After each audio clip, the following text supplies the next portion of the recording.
Yo, what's up guys, welcome to my humble YouTube channel where I bring you fanfiction that will brighten your days. Before we start, a subscribe is greatly appreciated, and don't forget to leave a like and ring the bell icon so you won't miss exciting new fanfiction stories. This is a sequel to Rimuru in Akame ga Kill, Rimuru in DXD by alexkuhar360. Chapter 14. Lux Finalitatis. The fear of the unknown is something shared by every creature. Even those without conscious coherent thought are wary of things they have never seen before. All living creatures know that they do not know everything. They also know the things we do not know are often scarier than what we do. The darkness is a common fear for many creatures. It could be argued that the lack of light is not what causes the fear, but instead the inability to observe what is in it. The stuff we do not know will always be at the back of our minds. This truth holds even for God. Fear of the unknown is the greatest fear of all. Yvonne Chouinard Rimuru's Pav. It has been a short time since Rachel joined our trio. After a few weeks of her coming to school with me, I realized it was not helping very much. She is just as detached and quiet as before. With that in mind, I decided to switch up my approach and am currently training her to be an assassin angel. It is just as cool as it sounds. It took a little while to convince her that it was something she should do, since what I will be teaching mostly involves hiding in the darkness and being silent. This kind of goes against the entire modus operandi of the angels. Thankfully, with Raphael Sensei's help, I was able to convince her that using the shadows and implementing not so honorable methods to defeat opponents was necessary to defeat enemies that need to be defeated. During this time, I was invited to come to the underworld to watch a raiding games tournament taking place between the young devils, to determine who is the strongest of the current young nobles in Devil Society. Since it is a big event, I will go with Luminous. I'd imagine it would be pretty boring, at least until Azazel come into my office after hours a few days before it was supposed to take place. Currently, he and I are sitting down and talking. He seems more observant than almost anyone else I have interacted with here, so I should watch what I say. He was the first one to speak. So are you planning on coming to watch these raiding games in the underworld? I just lightly nodded.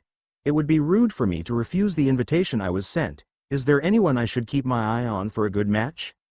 He gave me a smirk and replied, I expect the Gremory and Astaroth match to get completely out of hand. I highly recommend watching it. Perhaps our new student teacher would be inclined to keep an eye out during it as well.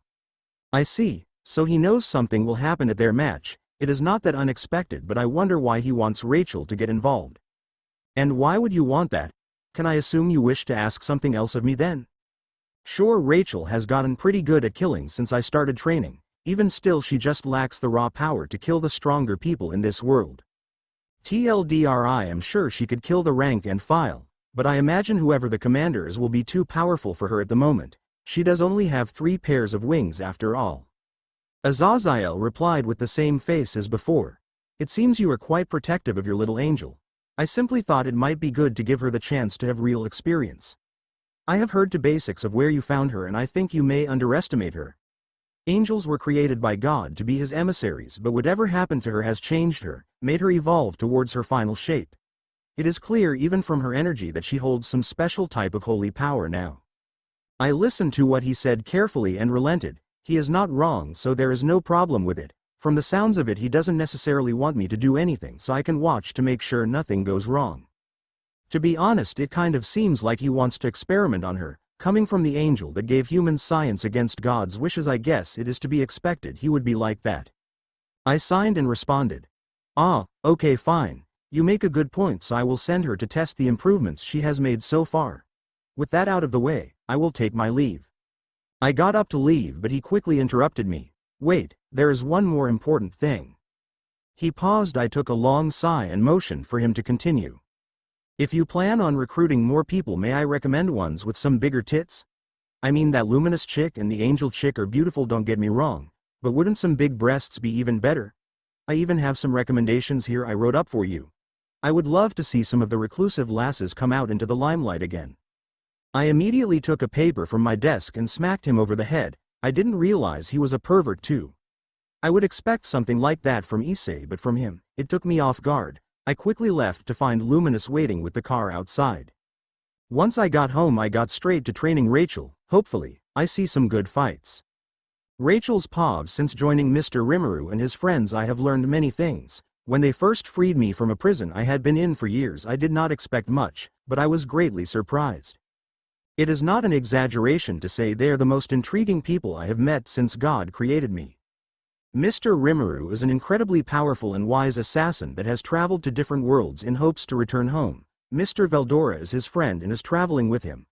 Lastly is Ms. Luminous. She is a woman who possesses holy magic equal to the Archangel Michael.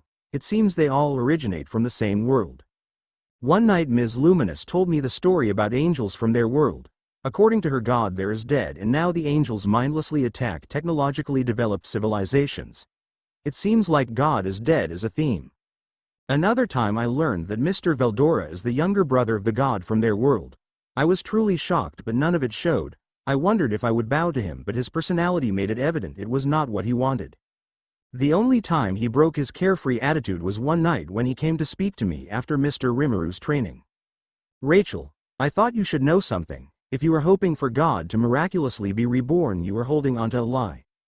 Even my brother who created everything has not returned after thousands of years. Someone with less than a fraction of his maximum power will not just reappear." With that he left me. To say I was saddened would be an understatement. My mind even missed him saying just how much stronger his brother was compared to God. Quickly my mind worked in the same way it did while all the other angels fell in that prison. I rapidly came to a conclusion and steeled my will.